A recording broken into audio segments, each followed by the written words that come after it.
Hello, hello, Island Diva. Here I am in the kitchen, hooking it up. I have some kielbasa sausage, bacon, and I cut up some garlic. And now I'm going to add some onion and peppers and have everything sauteed before I make my sauce for my spaghetti. So I've added my onions and my sweet peppers, and I'm gonna let all of this saute. Once the onions are cooked, then I will add my other ingredients to make my sauce. As you can see, it's so colorful. That bacon with that sausage, with the garlic, that is going to give this pot a wonderful flavor. You can see the onions are sauteed, just about right for me. I put some bay leaf in there. I'm going to add my water, and I also have a little bit of chicken broth because I bake some Cornish hen, and I have the broth I'm going to add along with this water. And then I'm going to also add my Sassoon Goya packets that I use. I'm going to add some crushed red pepper, my thyme, the Maggi cube. I also have Italian seasoning, parsley flakes, and some black pepper, and of course the tomato paste. And I'm going to combine all those ingredients and make a sauce. And here's the sauce. And all I have to do now is just add my spaghetti. I ended up putting in some celery leaves from the stalk of the celery. I add that. This particular dish, you could make it your own. You could use whatever meat you want.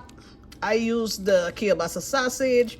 You could use anything. You even use hot dog. You could use shrimp. Whatever you want to, just make it your own. Add whatever you want. So I'm just going to add the spaghetti and let the sauce soak up in the spaghetti. Well, the spaghetti will soak up all the sauce.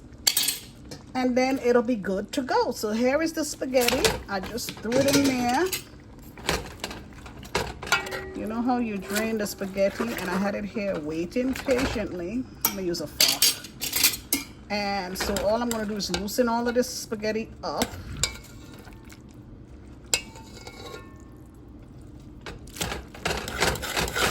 I'm going to loosen this up and let it soak in. Once this spaghetti gets saturated, it's going to get saturated with all this good sauce. And then I'm going to show you when I spread it all over my plate. Look at it, see? Sometimes you have to watch how much water, how much fluid is in here. Because if you use less spaghetti, you don't have enough spaghetti to get saturated, then you're going to end up with some sauce on the side. But you could just throw it out if it's too much. But as you can see, it's getting there. Soon there's going to be no sauce left. But this particular dish, the next day is when it's the best. Because that's when the spaghetti's all saturated with the sauce. And it's like a little bit dry. That's when it's going to be the most delicious.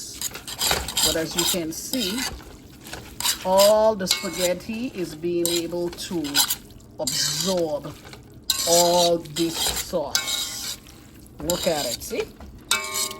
And when you let it sit here, see, like I'm storing it now because I'm showing you what I'm doing. But you can let this sit for a few minutes, go do something. And then by the time you come back, you will see how the spaghetti just soak up all the sauce. You're like, where did the sauce go?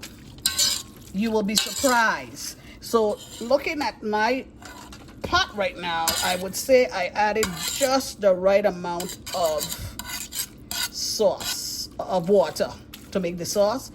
But like I said, if I had water here now and it was like, oh my God, it's not soaking it up, just throw it off. Don't throw it away. Throw it in something in case you need to add more, so you have it. You know, but it's something that that can be fixed if it's too much liquid.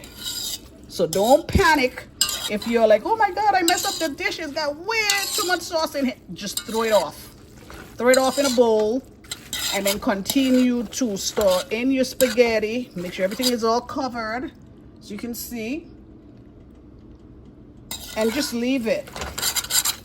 Because now you see I have this little bit right here. When I come back to store it up, it's going to be gone. It's going to be all saturated into the spaghetti. So don't worry about it. So this is how it's going to look. Nice. And it smells delicious. And so this is one of my side dishes. Now what I do also is I add Parmesan cheese, which is optional. And I also, you can put shredded mozzarella, shredded cheddar, whatever your favorite cheese is. You can just pour it on there, let it melt, store it up, whatever you want to do. You just make it your own. Make it your own. That's one thing with cooking. Cooking is not really that tough. You just add your flavors, whatever you feel like having, you know. Like I said, you could even make this with boneless chicken. You could make it with boneless steak, boneless beef, any kind of meat. You could use cut up pork, anything. Anything. Sometimes I get sick on rice, you know, peas and rice, seasoned rice. So I start to do a little pasta dish here and there. You can even add spinach to this. Cook a bag of spinach and just throw it in here. And with the melted cheese, you got your veg, you got your protein, and you got your carb. You have a full meal. You know, there are lots of ideas. Just let your imagination run away, okay? And so this is it, and I'll show you the bowl. And as you can see, it's coming along as we talk, as I talk to you guys. Anyway, thank you for watching.